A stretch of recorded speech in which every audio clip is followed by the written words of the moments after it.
पन्नगे च सुरेंद्रे च कौशिके पाद संस्पृशि निर्विशेष मनस्काय श्री वीरस्वामिने नमः।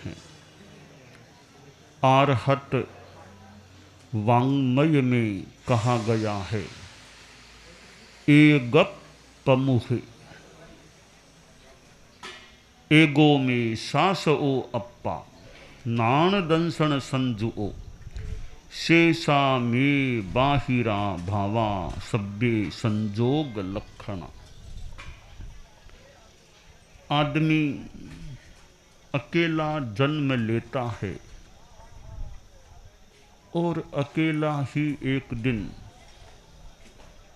अवसान को भी प्राप्त हो जाता है। हालांकि कोई प्रश्न कर सकता है कि अकेला आता है अकेला जाता है, कभी कभी ट्विन्स भी तो पैदा होते हैं, अनेक साथ में भी तो आते हैं, अनेक साथ में कोई जा भी सकते हैं। तो फिर अकेला आने की बात सर्वत्र लागू कैसे होगी कि अकेला आया और अकेला गया। कहीं कहीं तो एक से ज़्यादा भी आते हैं और एक से ज़्यादा साथ में लगभग जाते भी हैं। यह बात एक हमें व्यावहारिक रूप में लग सकती है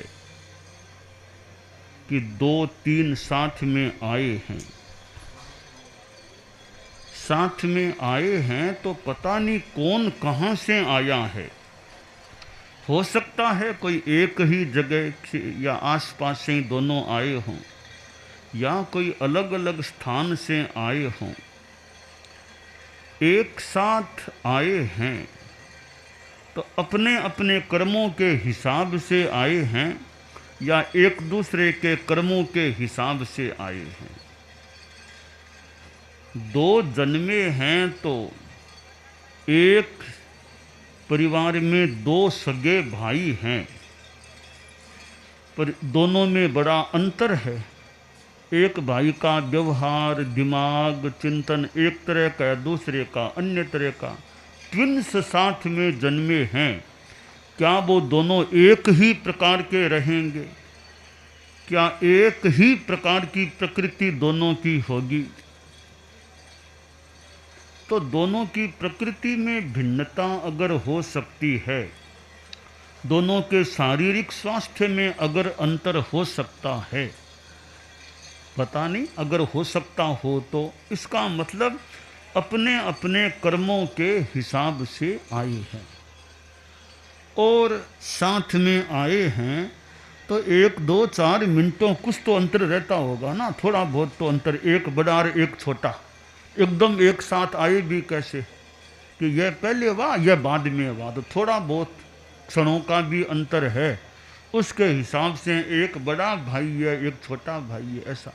तो खैर सिद्धांत है कि आदमी अकेला आता है अकेला जाता है, और ट्विन्स फिर भी मान लो मोटा मोटी साथ में जन्मे हैं, फिर क्या वे अलग अलग जगह जाकर के काम नहीं करेंगे? तो आए साथ में थे, अब व्यापार अलग अलग करते हैं तो क्यों करते हैं? पूरे साथ में रहते, फिर एक ही जगह रहना, वहीं खाना, सब जिंदगी भर साथ नहीं निभता है।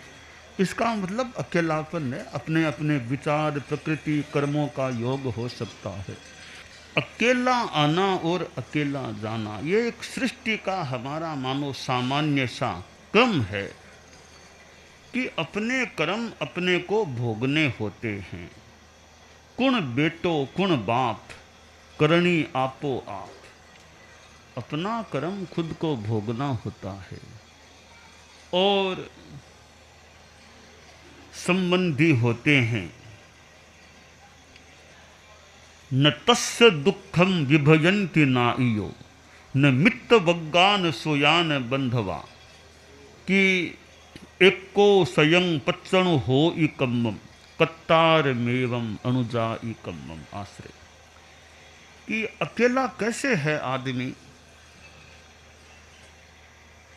ज्ञाति जन हैं, मित्र वर्ग है, बेटे हैं, भाई हैं, पर एक आदमी कोई कर्मों के योग से तकलीफ पा रहा है, सारे आसपास खड़े हैं, बड़ी सद्भावना सहानुभूति व्यक्त कर रहे हैं, पर वेदना को बंटा नहीं पा रहे हैं।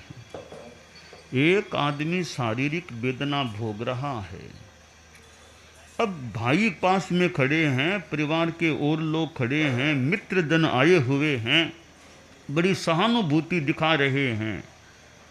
कभी वेदना को तो हम ले नहीं सकते, बटा नहीं सकते। इसका मतलब आदमी अकेला है कि दूसरे इतने संबंधी पास में हैं, पर वे बचा नहीं पा रहे हैं, दुख को विभक्त नहीं कर पा रहे हैं, बंट हिस्सा नहीं ले पा रहे हैं।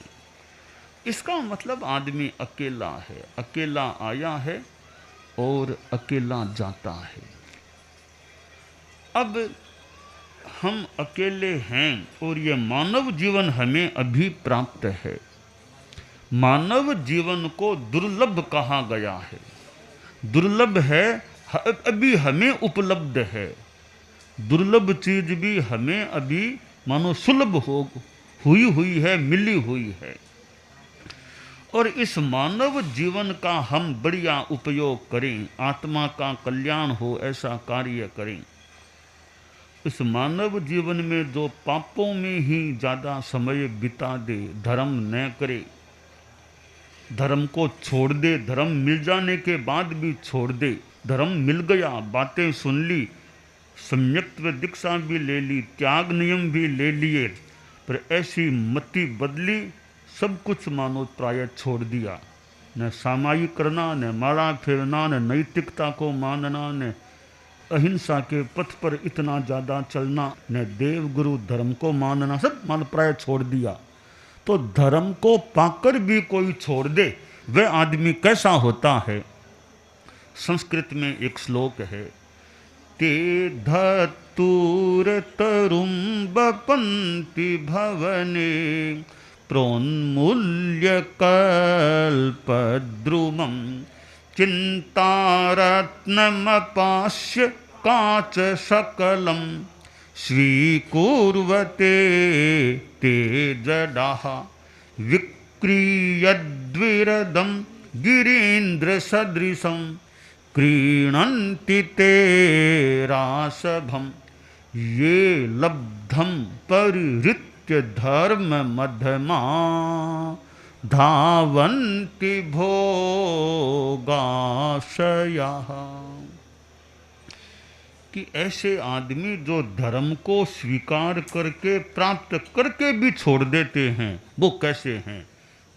बताया गया कि वे ऐसे हैं, एक आदमी के घर में कल्प वृक्ष उगा हुआ था, कल्प वृक्ष, कल्पतरु।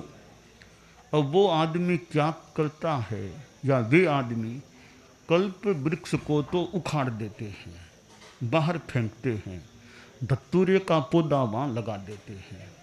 तो कल्प वृक्ष को उखाड़ करके फेंकना, धतूरे का पौधा लगाना, यह कैसी समझदारी या कैसी असमझदारी, मूर्खता की बात होती है।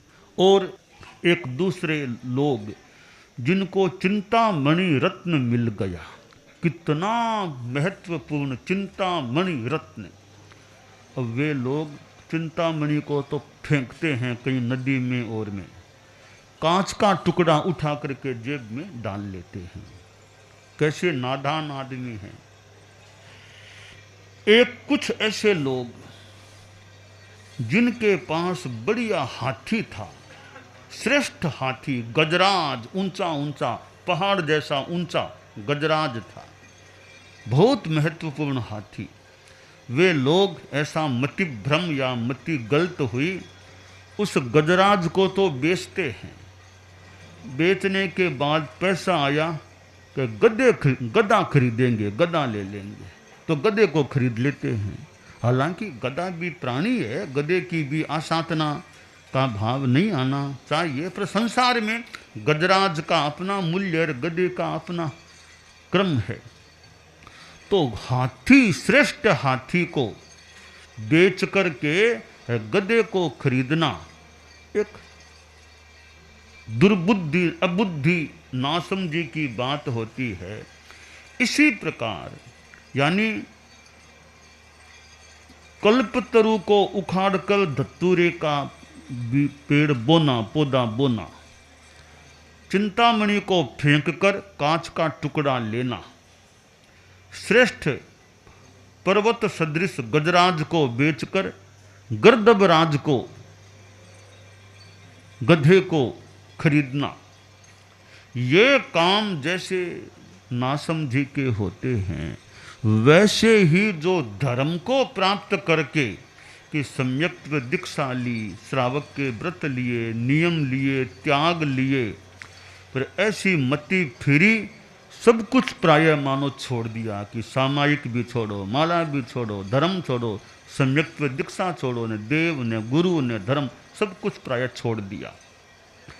ऐसे जो धर्म को तो छोड़ देते हैं, भोगों की तरफ, पापों की तरफ जो दौड़ते हैं, भोग आशय वाले बनकर दौड़ते हैं, तो वे भी वैसे ही लोग हैं जैसे वो कल्पतरु को उखाड़ के धतूरे को बोना आदि आदि के समान हैं।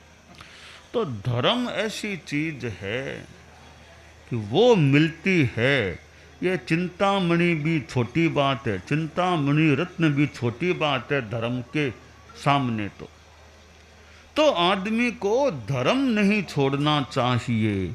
कुछ विपत्ति आ गई, कठिनाई आ गई, तो दिमाग में ऐसा भाव कि रे इतना धर्म को किया, स्वीकार किया, धर्म किया, मेरे में विपत्ति आ गई, तो क्या फायदा धर्म करने से, छोड़ो धर्म को। तो धर्म को छोड़ने से फिर क्या विपत्ति नहीं आएगी क्या?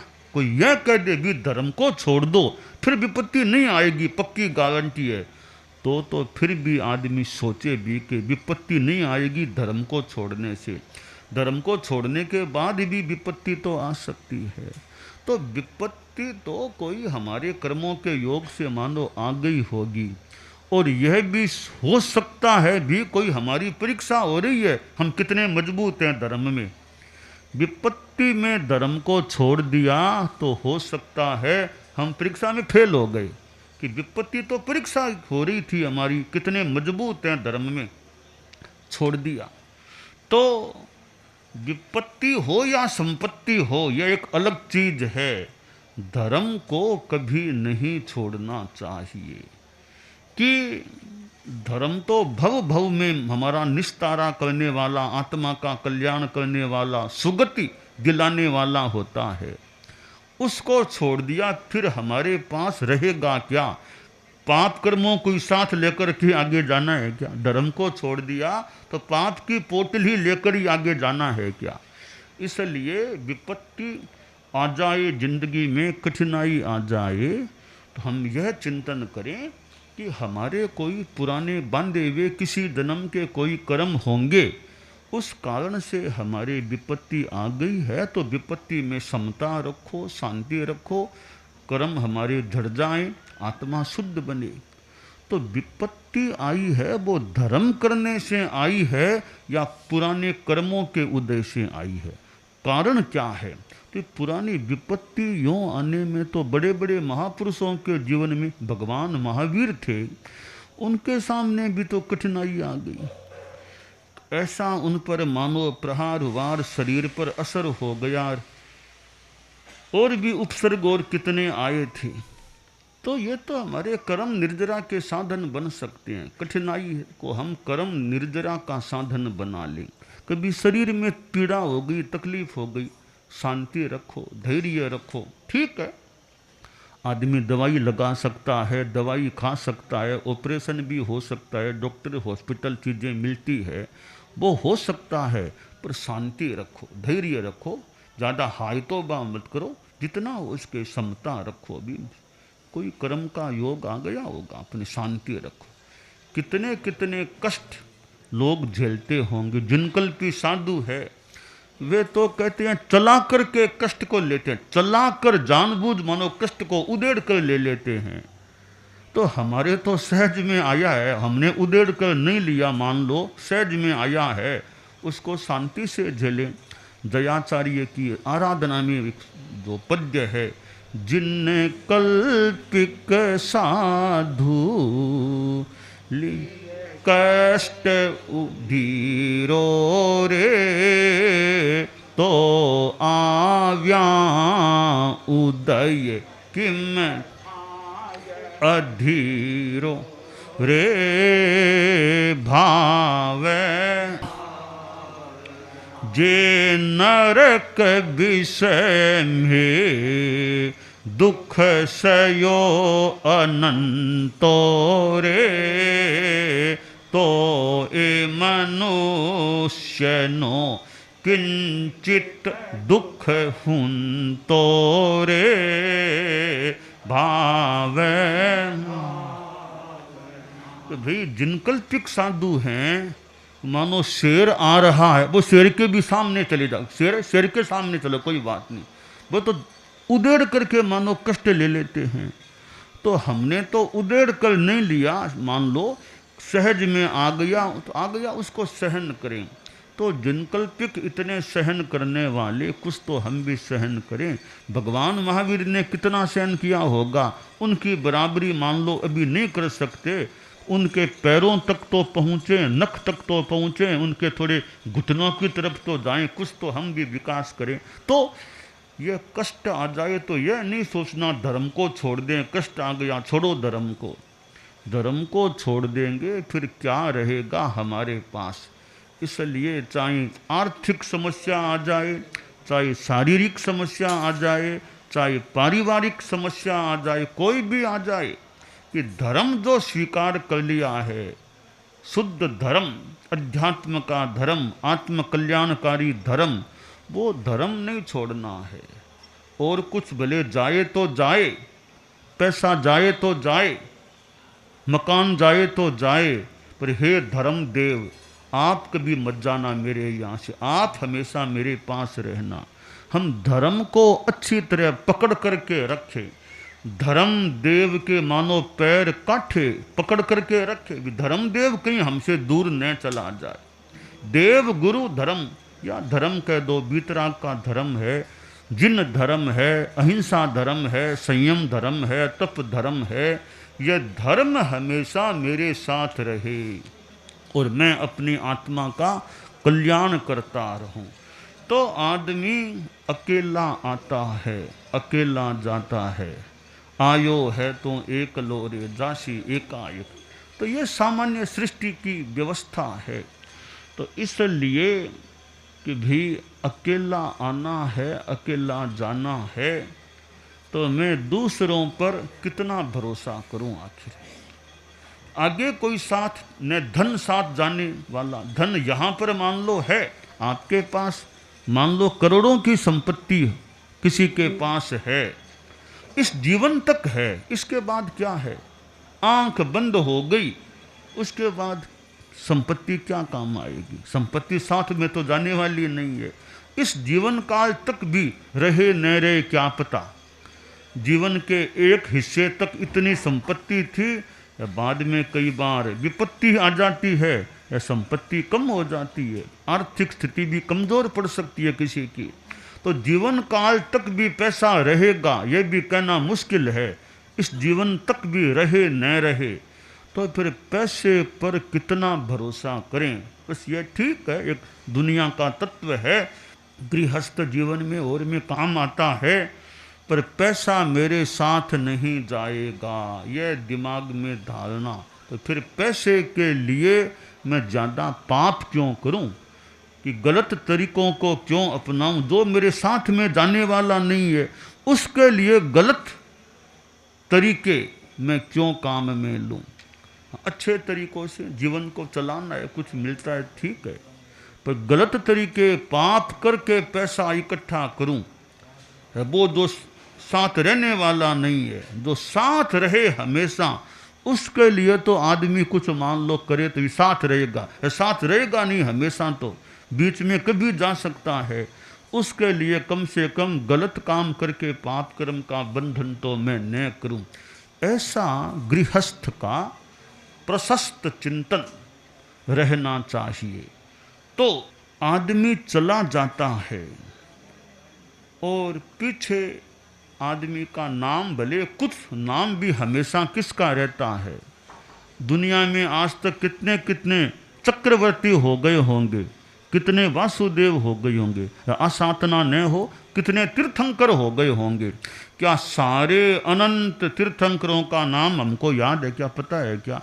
तीर्थंकर की बात तो दूर, आपके परदादाजी के परदादाजी कौन थे? तो भी पता नहीं कौन थे। फिर पिताजी कौन थे? बता दें। दादाजी भी बता दें। परदादाजी भी फिर भी कोई आप बता दे। परदादाजी के परदादाजी कौन थे?